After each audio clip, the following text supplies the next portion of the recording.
folks, I want to welcome you back to our last unit in this biology course, and we're going to be talking about evolution and natural selection.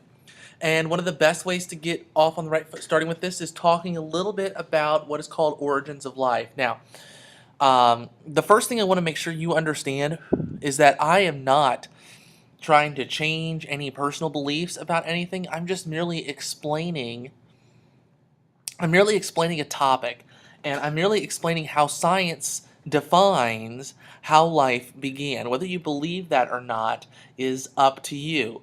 I'm just merely giving you what science explains on how life began. All right. So I just want to make sure that you understand that, make sure that we're very clear on that I'm not trying to change any beliefs in any way, shape, or form. But merely I'm just trying to explain what science explains. And that's the whole purpose of this, is for you to get an idea of how science explains the origins of life, so that when we continue through evolution and natural selection, you can get a better understanding of how these things take place. All right? So as long as we're clear on that, I feel like we are ready to move on to our objectives. And today, you should be able to explain the scientific explanation of the origins of life. How does science explain how life began and how life has changed over the course of time? You should also be able to describe the atmospheric conditions of early Earth and also predict how life could develop given the right conditions. We can all agree that life is very precious, and we can all agree that life is very rare.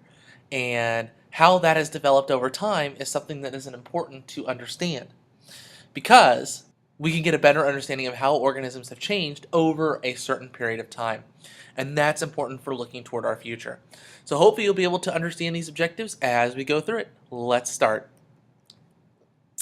The Big Bang Theory, and I'm not talking about the hit television show on CBS, most scientists actually believe that the universe started with an explosion about 14 billion years ago. How this explosion occurred, what happened before this explosion, science has yet to be able to give a good quality explanation for. But what we do know is the universe is continually expanding. That is something that we are aware of. And so that's kind of where we get this idea that maybe the universe started at a single point and expanded outward, because that universe continually expands. The Earth was believed to have formed about 4.5 billion years ago. So in the grand scheme of things, Earth is not really that old compared to the age of the universe. Still an important concept, though, to understand. So you see that there's a lot of time before us, and hopefully there'll be a lot of time after us. One of the biggest ideas and proponents of ideas a long, long time ago was this concept called spontaneous generation. That was the idea that life arises from non-life. Now, we know that that's not true because of cell theory, right? That all cells have to come from other cells. But at one point it was believed that mice could form from damp hay, insects would form from mud, and that maggots would form from meat. And if you think about it, long, long time ago, you really couldn't disprove this, because they didn't have the techniques that we have today to be able to look at things on a microscopic level. We just assumed that those things occurred, but we know now that this is not the case. In 1668, Francesco Redi proved this to be incorrect. He took the meat and left open several different bottles of it with the meat inside. And you can see that in the one on the left, the flies were able to get to the meat, and as a result, maggots formed inside of the meat. Put a cork inside of it, and there was no growth at all. But when he put a wire mesh, or a paper mesh, over the top, he found that the flies were attracted to the smell, the odor of the meat, and that the maggots were actually formed on top of that mesh. So what this proves is that the meat did not give birth to the maggots, but rather the flies that were present did. And so that's something that was not discovered for quite a long period of time.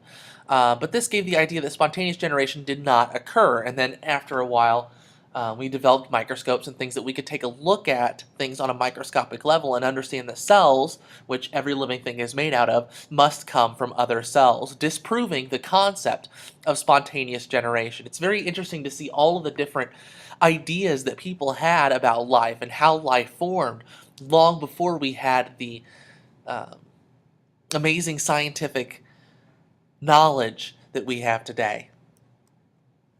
So this gave birth to the theory of what's called biogenesis, and that living organisms can only come from other living organisms. And this makes sense today. We think about that. We know that all living things have to come from other living things. But the question that needs to be asked is, how did the first life appear? How did this all start? And that's the question that science has been asking for a long time, is how did the very first life form?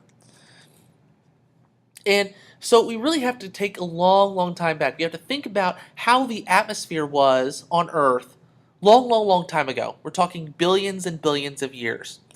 And when we think about the early atmosphere, we know that it contained lots of ammonia, carbon dioxide, methane, and water vapor, but no oxygen.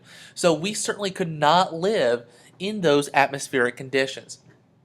We know a lot about the early Earth's atmosphere because of what is actually present inside of the ice that is located in the Antarctic. We can actually take cores of this ice. We can actually take pieces of this ice that are deep, deep, deep below the surface and see what the atmospheric conditions were like using little tiny bubbles that were present in there. And we roughly know the age based upon banding patterns or little bands that are present in the ice, because that shows it's kind of like rings on a tree. Each ring represents a year gone by. Same thing in ice. Each little line or ring that goes across the ice represents a year of thawing and freezing. So we can see that in ice that has been around for a really, really long period of time.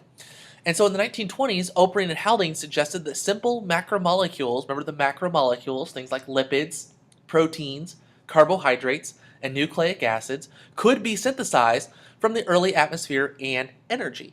You think about it, you got a lot of ammonia, which is NH4, so you have some nitrogen. You got carbon dioxide, so you have carbon and oxygen. Methane, you get some hydrogen there, CH4. Water vapor, H2O. So all of the atoms that are present,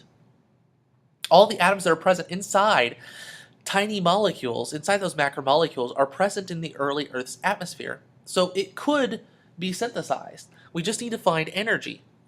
And in 1953, Miller and Urey came up with an experiment with the Urey and Haldane hypothesis and simulated a glass structure, simulated the atmosphere using a glass structure with water vapor and early atmospheric gases. So they took all those gases and placed that into this chamber, and electricity as well, because there needed to be an energy source, and that was to simulate lightning.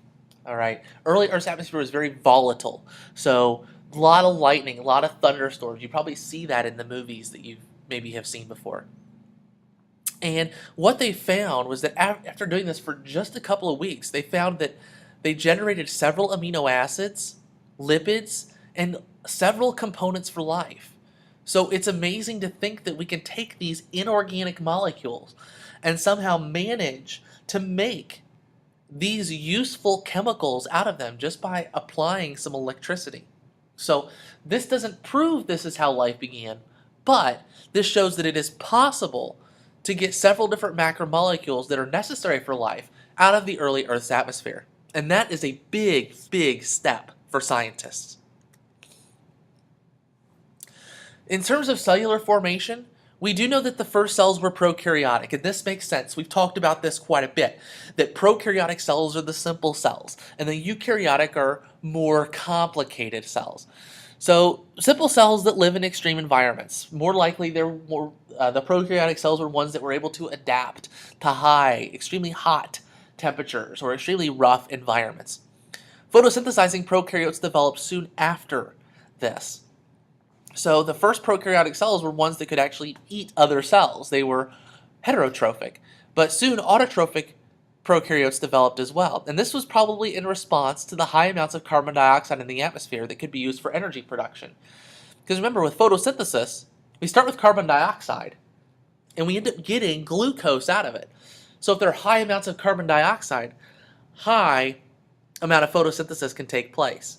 So this developed as an adaptation to better allow those bacteria to survive. All right? So we know that those high amounts of CO2 could be used for energy production, and that's why photosynthesizing prokaryotes developed over time.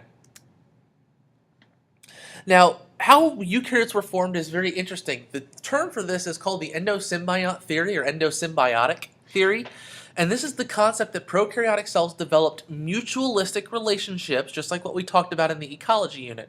Remember that mutualistic relationships are where both benefit from the relationship.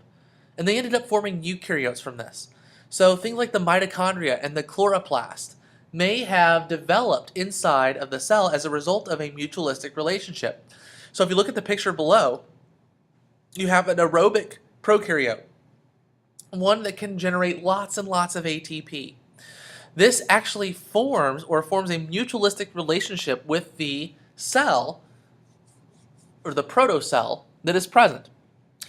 This mutualistic relationship benefits the cell because it gets lots of ATP that it can use in order to perform functions. And the mitochondria, or the aerobic prokaryote, gets protection for being inside of the larger cell. Same thing with the chloroplast that is now present inside of the cell. So these eukaryotic cells may have developed from mutualistic relationships from prokaryotic cells. So it's fascinating to really think about this. And the evidence for this is that these organelles have their own DNA. Chloroplasts and mitochondria have their own DNA that is not similar to those that are inside of our cells. And that is fascinating to think that the mitochondrial DNA that is present inside of our mitochondria is not similar to that of our own DNA. So this idea that they have their own DNA gives this concept that they may have once been their own individual cells because they have their own DNA. All right? So this is the concept of endosymbiont theory. Very, very fascinating and a very interesting study in the concept of origins of life. So hopefully now you're able to explain the scientific explanation of the origins of life. You can describe the early atmospheric conditions of early Earth and predict how life could develop given the right conditions. So hopefully you understand a little bit about how science explains how life began. If you ever have any questions about this, make sure you let me know. I'll be more than happy to answer any questions that you have. I'm just trying to give a good, clear explanation as to how some of this development may have occurred over time. All right, so make sure you take your video quiz on this and run through some of the experiments that we have for you, and we will talk to you later. Have a great day, guys. We'll see you soon.